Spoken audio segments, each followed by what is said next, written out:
In 2019, a mother returned home after she went grocery shopping, but when she tried to open the front door, it appeared to be locked. With her 18-year-old daughter and 5-year-old son inside, she yelled out to them. The daughter replied and said that she also couldn't open the door. So the woman called her brother and asked if he could come over and help her. When the brother arrived, he kicked down the door and they saw the daughter dismembering the body of the son and eating his remains. The scene was so gruesome that the mother fainted. Meanwhile, the girl tried to escape, but the uncle soon ran after her and caught her. The girl, Karina Roque, was soon after her capture arrested and sent to an isolation cell. When the police took a closer look at the body, they saw that the boy's privates were cut off. Karina later confessed that she cut them off and ate them.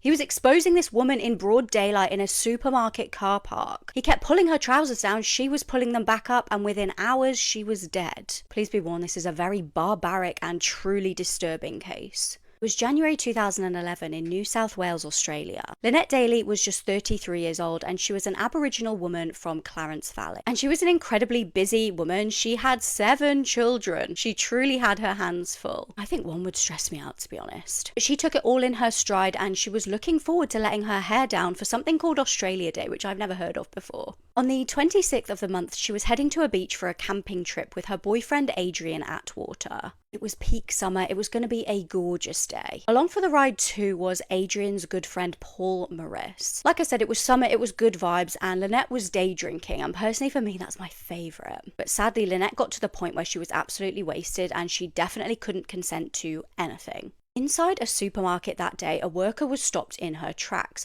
when she saw one of the men with Lynette literally thrusting against her. Saw him doing like sexual suggestive positions behind her, and then he followed her out to the car. He then pulled her trousers down in the car park, she pulled them back up, and he then pulled them down again. And it wasn't long before she was spotted again. This man called Brian was just minding his own business in his parked car when 2 guys rolled down their window by the side of him. Now this was Paul and Adrian. And they were like, hey, can you drop this thing down the road for us? And he was thinking, what do you mean this thing?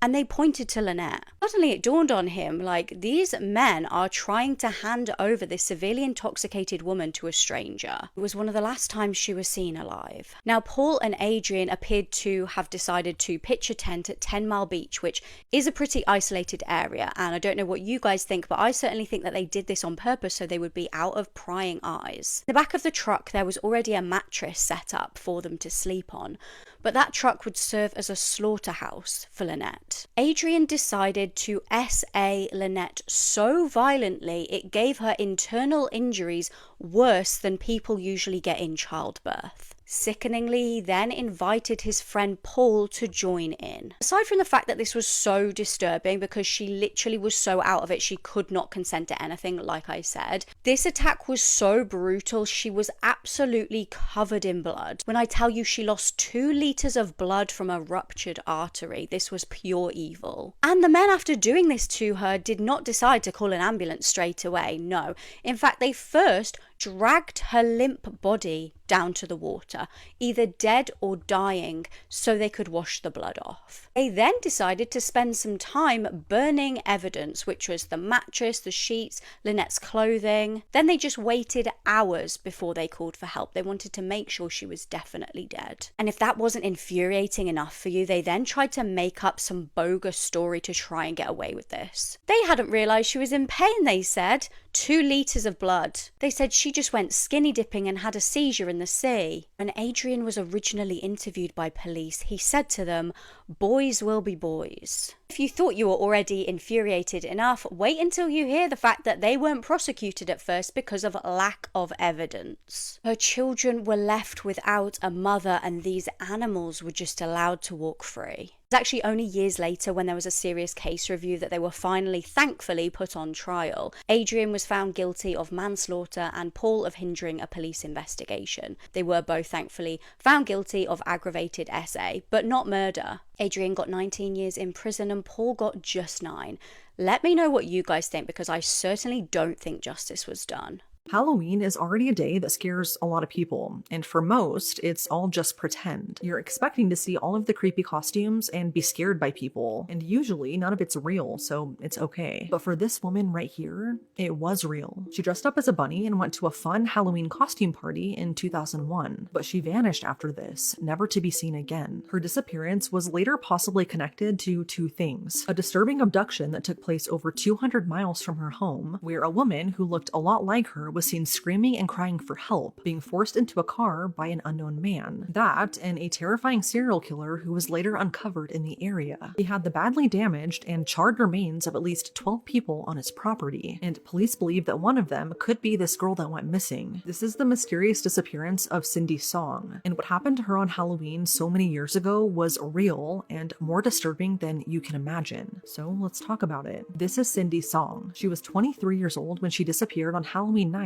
in 2001. Cindy grew up in South Korea, but she moved to Virginia in 1995 to attend high school, where she lived with her aunt and uncle. She was known to be really independent and spontaneous, but she was also really smart, hardworking, and responsible. After she graduated high school, she moved on to attend Penn State University, and in 2001, she was a senior and an art major. She had amazing grades, which was a huge accomplishment because she was working two jobs at the same time while attending school. By all means, Cindy was loving her time at the college and had her whole life ahead of her. But that Halloween, this amazing life would be ripped from her. That night, Cindy and two of her best friends, Stacy and Lisa, got dressed up in their Halloween costumes. I don't know what her friends went as, but Cindy was a really cute bunny. Once they were finished getting ready, they all went to a costume party at Players Nightclub in State College, Pennsylvania. The night was going really great, and everyone was having a good time, and at around 2 a.m., the three friends decided to leave the nightclub and go to a friend's house nearby to play some video games. They stayed there for another 2 hours, and just before 4 a.m., they decided to call it a night and go home. Lisa and Stacy dropped Cindy off at her apartment right around 4 a.m. They didn't stay to watch her actually enter her apartment, but they felt like it was okay to leave because Cindy was waving goodbye to them. No one knew it at the time, but this would be the last time that Cindy would ever be seen. The next day, when no one could get a hold of her, they all had this gut feeling that something was wrong. So they notified the Ferguson Township Police Department. When the police went to her apartment to see if she was okay, they came across a seemingly normal scene, but Cindy wasn't answering the door. Authorities found no sign of forced entry, and when they let themselves inside her apartment, the mystery only deepened. No sign of a struggle or foul play, but Cindy was just gone. This is when Cindy was officially reported missing, and police found evidence that she did go inside of her apartment the night she went missing. Inside, police found the fake eyelashes that she wore to the Halloween party, along with her backpack and phone. This immediately was a red flag to her friends because Cindy apparently never went anywhere without her phone, so this was odd. The only thing that was missing outside of Cindy herself was her purse with her driver's license and credit cards, and her bunny Halloween costume. This is when her friends mentioned that Cindy would often go to a 24-hour supermarket close to her apartment sometimes after partying, so police retraced her steps, but still, they found no sign of Cindy. This led authorities to believe that Cindy did in fact leave her apartment that night in her bunny costume from the party, and likely went to the 24-hour supermarket, and she was either abducted there or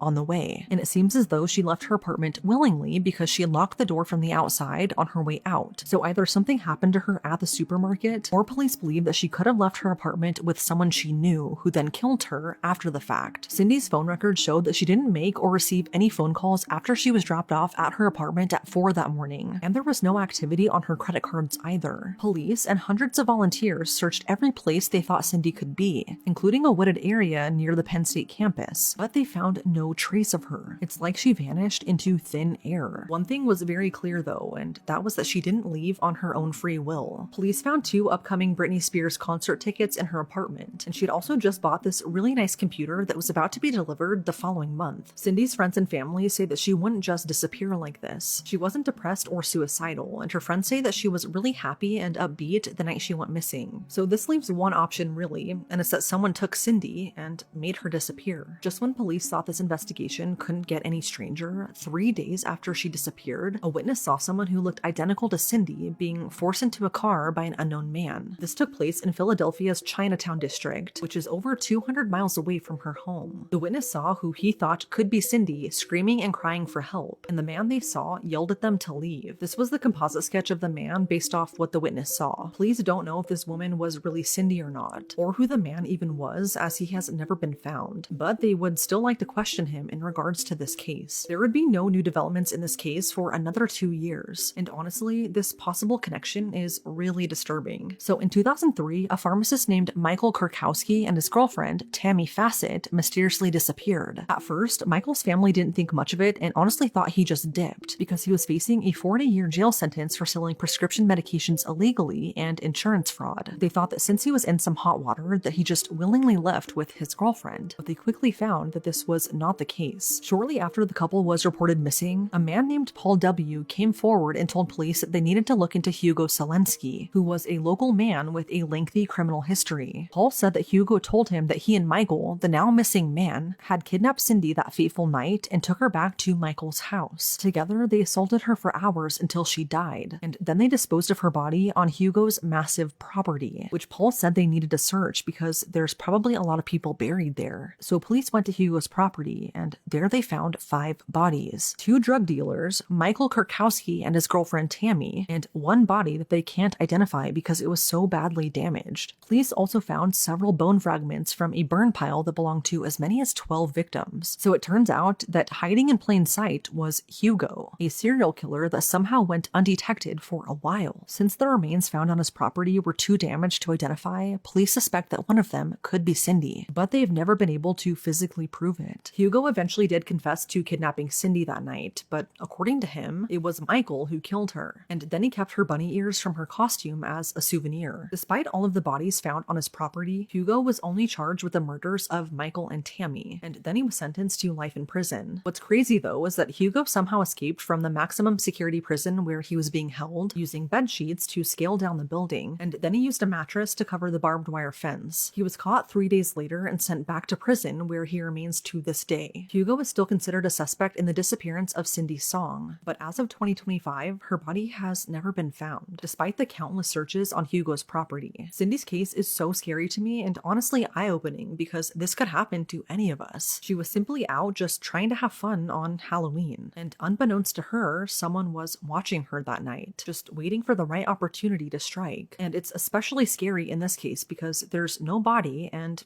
no crime scene. She was taken in a matter of minutes, and whoever did it left no trace of anything behind. That is absolutely terrifying. But it's now been 24 years, and whatever happened to Cindy that Halloween night remains a mystery. You can see the videos online of her getting up to testify, and they're so sad because you can literally see the pain in her eyes. 25-year-old Abigail Werner was a teacher at Rich Neck Elementary School in Newport News in Virginia. She was one of 4 first-grade teachers, and she was the kind of teacher who you could just tell really loved her job. She really had a deep-down passion for it. She also came from a family who valued education, and she had other family members that also worked in the education field. So it came as no surprise that teaching was the career path that Abby chose for herself. She graduated university in 2019, and she went on to get her master's in 2020. Her students loved her, other teachers loved her. I found this quote regarding her that I feel like it really gives you an idea of the kind of person that she is. It reads, quote, "The custodians and other teachers spoke about how she's a good teammate. She's a team player. She loves children. She's just all around a good teacher. She went beyond the call of duty to make sure all of her children's needs were met," end quote. So Rich Neck Elementary School has students from kindergarten all the way up to the 5th grade. And in 2023, Abby had a 6-year-old boy as one of her students. That little boy was known to have a history of random outbursts, so much so that in September of 2023, his schedule was completely switched around because of his bad behavior. Because he would get so out of control, it was even ordered that one of his parents had to be with him because he had, quote, acute disability and was under a care plan at the school that included his mother or father attending school with him and going to class every day, end quote. But the week in which today's story takes place was the first week that his parents did not go with him to school. His schedule was switched from normal days to half days, again because of the behavioral issues. It was not uncommon for this little boy to curse at teachers or other students, to throw things around, even throw around furniture when he got angry, to chase down other students, holding different items in his hands to scare them. He once also barricaded a classroom door, and in 2021 there was also a report alleging that he approached his teacher from behind, wrapped his arms around her neck, and pulled her head backwards. For that, he was suspended, but he was eventually allowed to return back to school.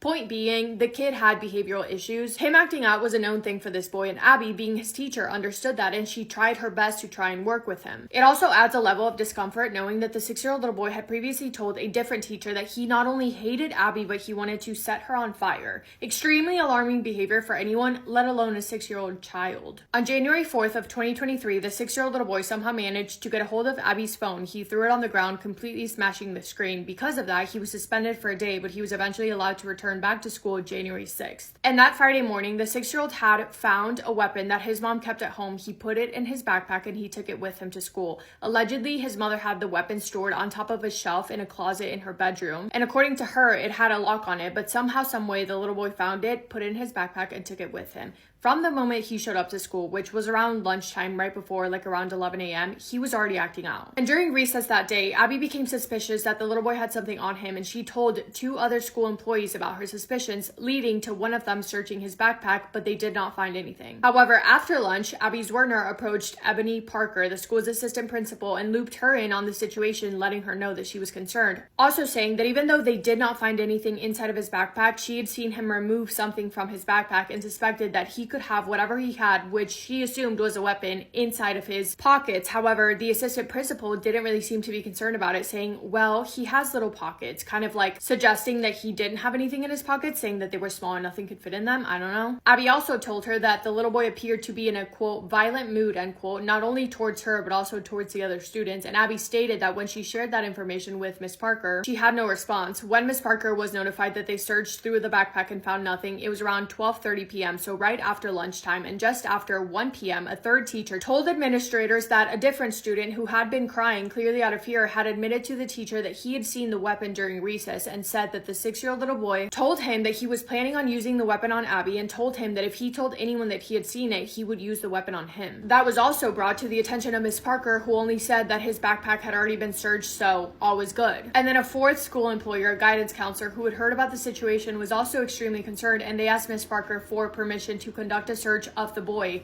on his person, not on his backpack or belongings. But they were told no, just wait it out because the school day was almost over. So that morning, at least 3 separate times, on or around 11:30, on or around 12:30, and at 1 p.m., school administration heard concerned teachers express that they were very much worried that the 6-year-old little boy could have a weapon on him, yet they still thought the right thing to do was just wait it out. And then around 2 p.m., the boy would use the weapon on Abby's Werner. In her classroom, while she was in the middle of teaching a lesson, the 6-year-old little boy pulled out the weapon, pointed it at her, and fired it. When he did, Abby threw up her hands to defend herself, but it went straight through her hand and directly into her chest, injuring her severely. Yet immediately after, Abby did not collapse. She didn't fall. She used any and all strength that she had left to hurry up and rush the other students out of the classroom, which were about 20 other kids. Rushed them out of the classroom and into the hallway when another school employee rushed into her classroom because he had heard the sound, and he restrained the 6-year-old little boy. Abby had a gaping wound on her chest, yet still she put the other students before herself. She made sure that all of the kids were out of the classroom before she stepped out, and even when she did step out into the hallway to walk towards the office to go and look for help, the chief of police stated, quote, she turned around to make sure that every one of those students was safe. I believe she did save lives because I don't know what else might have happened, end quote. In the front office, when they heard about what happened, the school administration began working on a school-wide lockdown, and just before the office door was locked shut, Abby Sorner showed up and said, call 911, I've been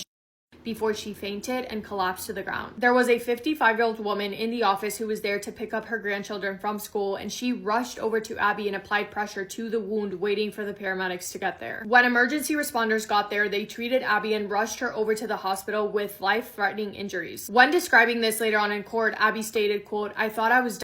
I thought I had died.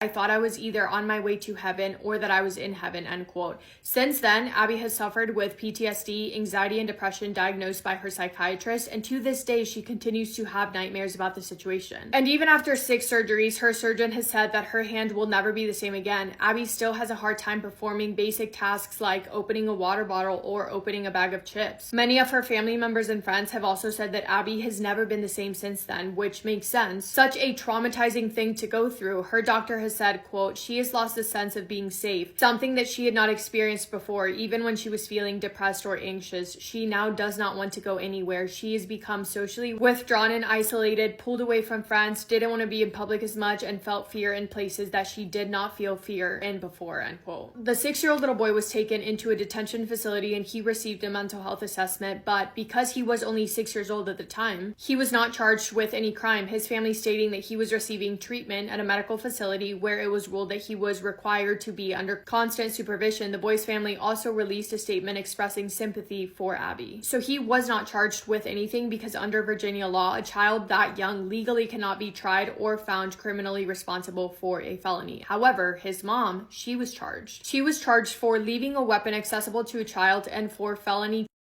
She pleaded guilty to both charges in 2023 and she was sentenced to 2 years in prison. Shortly after the incident, both Abby and Miss Parker resigned. The school board voted out the superintendent and the principal was reassigned to a different school. Abby's Werner then sued the Newport News Public School Board and school officials for $40 million, and the school district attempted to have the case dismissed on the grounds that the injury fell under the Virginia's Workers' Compensation Act. But a judge ruled that Abby could proceed with her lawsuit. However, the judge also dismissed the school board and the other parties from the lawsuit, meaning that only Mrs. Parker, the assistant principal, was left to face the trial. Abby's lawsuit was accusing school administrators of negligence that allegedly allowed the incident to take place, saying that Ms. Parker ignored warning signs from teachers, other staff members, as well as students that had seen the weapon, and saying that the poor decisions that she made to do nothing led to what happened. Mrs. Parker's lawyer, on the other hand, argued that the situation was unforeseeable, that nobody could have imagined it, and stated that the assistant principal's role is collaborative and school safety is a shared responsibility among all staff, not just one individual, saying, quote, "No one is the sole person responsible for school safety," end quote.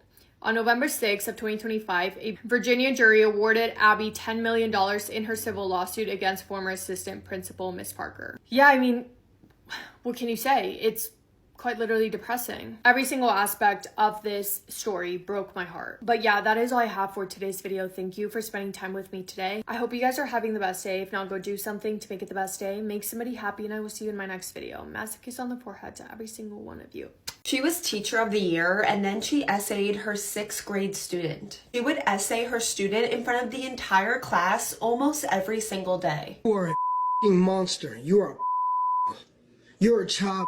Do you understand me? Very quickly before we get into the case, I want to announce that I have a little early Christmas present for you guys. Unless I run into the most insane, unforeseeable circumstance, my brand new true crime podcast, Hot in the Case, will be out tomorrow, Tuesday, December 24th at around 2 p.m. Eastern. I've quite literally never worked harder on something in my entire life, and you guys have been asking me for this for almost a year. So I can't wait for you guys to see it, and I can't wait to get better with every single week. So it's gonna be up tomorrow, 2 p.m. Eastern. Make sure you follow me right here if you want a little reminder. For a while, Brittany Zamora was living her best life. Very beautiful, very smart. She graduated college with honors, afterwards got her dream job teaching at an elementary school. She married her childhood sweetheart Daniel, and then a year later was awarded Teacher of the Year, so really living her best life. In 2017, an old friend of Brittany's became a principal for a new school, and he offered Brittany a job teaching 6th grade. So the kids in Brittany's class that she's teaching are 12 years old, 11 and 12 years old. Brittany becomes really obsessed with one of her students. He was actually the oldest boy in her class because he was held back a grade,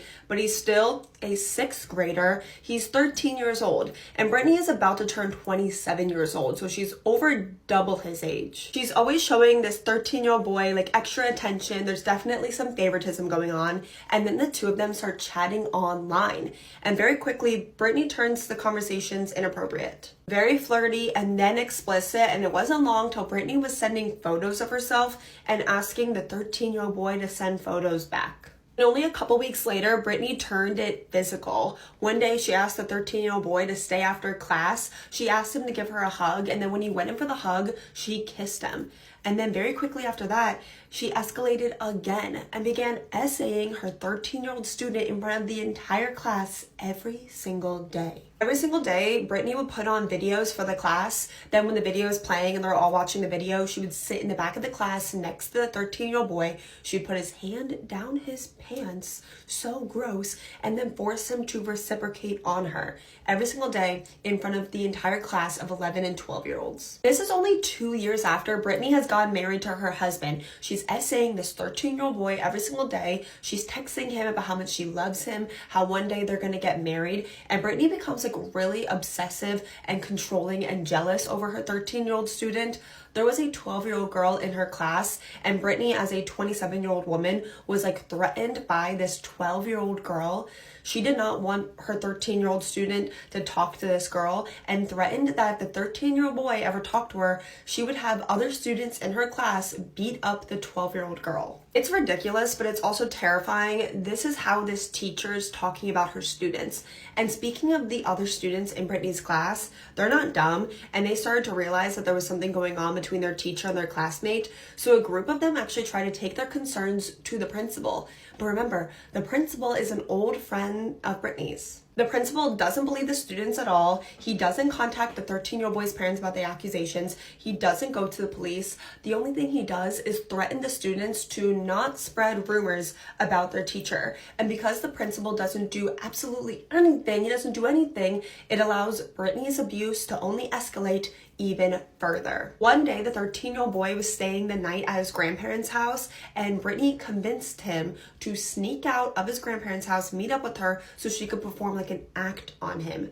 And then the next day, when his grandparents were out of the house, Brittany went over so they could go all the way. So she literally statutory essayed this child in his grandparents' house, and it was his first time ever. Brittany told the 13-year-old boy not to tell anyone about their relationship, but of course he did. He's a 13-year-old boy. He told his best friend, who was an 11-year-old boy in Brittany's class. And when Brittany found out that this other student knew, she wasn't mad. She wanted to bring the 11-year-old boy in. On 2 separate occasions after school, Brittany statutory essayed the 13-year-old boy in her classroom while the 11-year-old boy watched.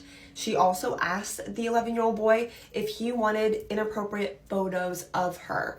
So it's clear that she's looking for another victim.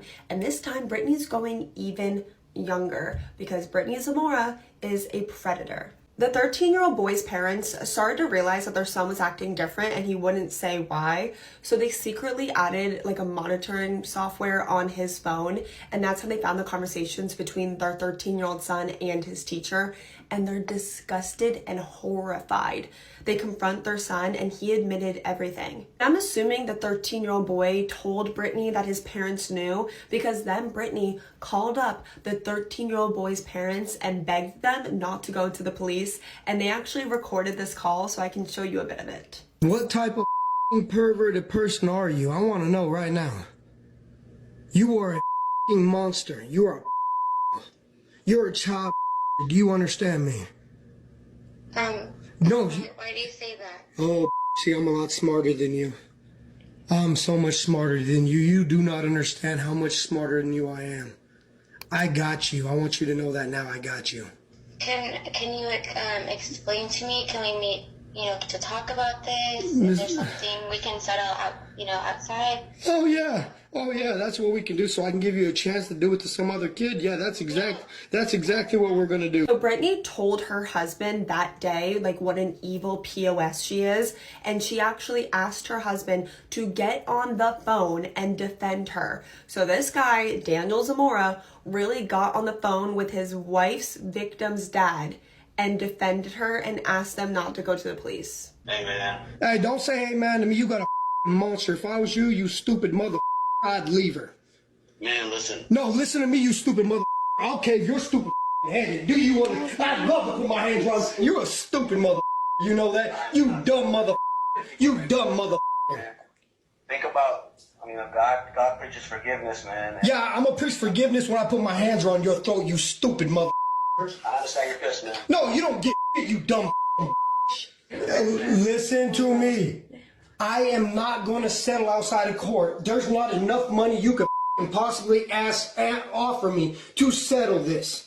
But of course, they went to the police and Brittany was arrested. She was originally charged with 15 felonies and was facing over 40 years in prison, but she took a plea deal and was sentenced to 20 years behind bars. So she will be released one day. She'll be pushing 50 and will be on the registered SA offender list for the rest of her life. And after about a year in prison, Brittany actually filed for divorce against her husband, who up to that point completely stuck by Brittany because he's a total weirdo. After Brittany was sentenced to 20 years in prison, her defense lawyer actually went on the record, and her defense lawyer was a woman, by the way, and this lady went on the record saying that Brittany Zamora was unfairly and wrongfully portrayed as a predator and a monster, and her victim wasn't some young child.